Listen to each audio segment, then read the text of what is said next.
अंबर chords के सामईन अस्सलामुअलैकुम। ख्वाब जिनके ऊंचे और मस्त होते हैं, इम्तिहान भी उनके ज़बरदस्त होते हैं। जो इंसान पानी से नहाता है वो लिबास बदलता है, मगर जो इंसान पसीने से नहाता है वो इतिहास बदलता है। शाखें रहें तो फूल भी पत्ते भी आएंगे, ये दिन अगर बुरे हैं तो अच्छे भी आएंगे। ऊपर उठने में वक्त तो लगता है, फिर चाहे सूरज ही क्यों ना हो धीरे धीरे निकलता है।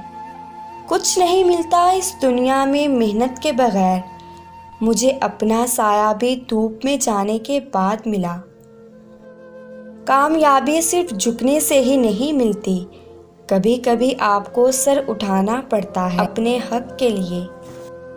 मंजिल तो मिलेगी भटक कर ही सही, गुमराह तो वो हैं जो घर से निकले ही नहीं। वक्त गहरे समुंदर में गिरा हुआ मोती है, जिसका दोबारा मिलना नामुमकिन है। अगर तुम हारने से नहीं डरते तो तुम्हें कोई नहीं हरा सकता।